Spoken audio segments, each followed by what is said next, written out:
এই যে উঠাইবা এই উঠাইবা এই গাছটা আছে না এই গাছটা টান দাও ওই পারতাছে না না না না না।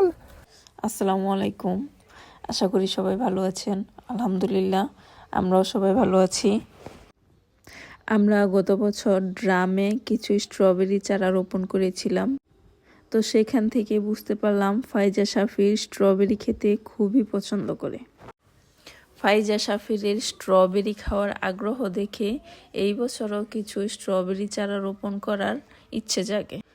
এই জন্য আমি চিন্তা করি আমাদের ছাদে 8 ফিট বাই 4 ফিট শেডে কিছু স্ট্রবেরি চারা রোপণ করব। তার প্রেক্ষিতে 23 ডিসেম্বর 2024 সালে আপনাদের ভাই কিছু স্ট্রবেরি চারা কিনে আনে। আমার জানা মতে স্ট্রবেরি চারার অনেক হাত পা গজায়, তাই শেডে কিছু জৈব সার মিশিয়ে জায়গায় একটু গ্যাপ রেখে আমি স্ট্রবেরি চারাগুলো রোপণ করি। 2-1 দিন পর আমার শাশুড়ি ছাদে ওঠে, তারপর দেখে যে স্ট্রবেরি চারার ফাঁকে ফাঁকে প্রায় সব জায়গায় খালি পড়ে আছে। তারপর আমার শাশুড়ি আলু পেঁয়াজ রসুন হইতে নতুন গাছ গজানো কিছু চারা স্ট্রবেরি গাছের ফাঁকে ফাঁকে রোপণ করে দেয়। এই হলো বিগত 1 মাস পরের অবস্থান।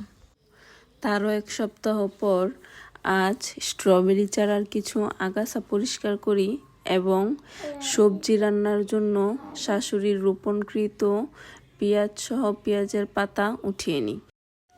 তাছাড়া কিছু পালং শাক, লাল শাক এবং ধনিয়া পূর্বের শেডের বীজ থেকে জন্মায়, যা আমরা রান্নার জন্য নিয়ে নিই। এই যে দাও ফাইজা বিসমিল্লাহ। দেখো পালং শাক দাও, আরো কয়েকটা আছে, লও এটা লও। চাল কুমড়া দেখবা? দাঁড়াও আমি আসতেছি, দেহ সাফির দেখে যাও। আলহামদুলিল্লাহ দাও। এখন 4-5টাই আঙ্গ এক তরকারি হয়েছে দেশ। সাবির আয় ওঠাইলে সাবির এই যে উঠাইবা এই উঠাইবা এই গাছটা আছে না এই গাছটা টান দাও ওই পারতাছে না না না না না। তুমি পারতো না, তুমি সিরিয়াল আইছো বাবা, সুন্দর গাছটা আছে। হ্যাঁ বেটা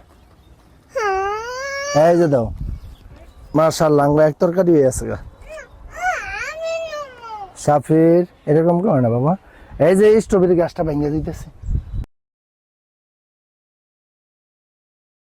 গাছগুলো না তুমি ওড়ায়ও না, এটা উঠাইবি আমি ওড়াই, কারণ তুমি এই যে গাছ আর রসুনের মধ্যে বুঝবা কোনটা রসুন কোনটা গাছ।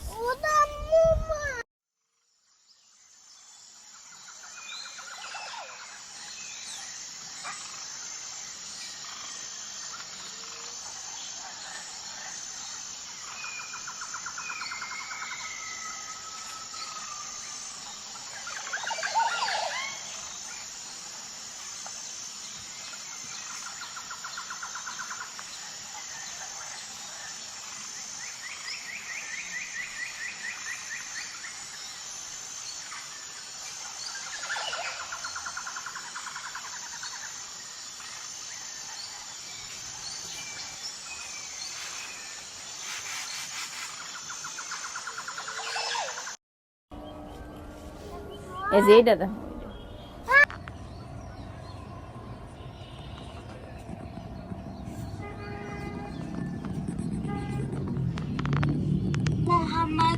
ধন্যবাদ সবাইকে ভিডিওটি দেখার জন্য। ভালো থাকবেন। আসসালামু আলাইকুম।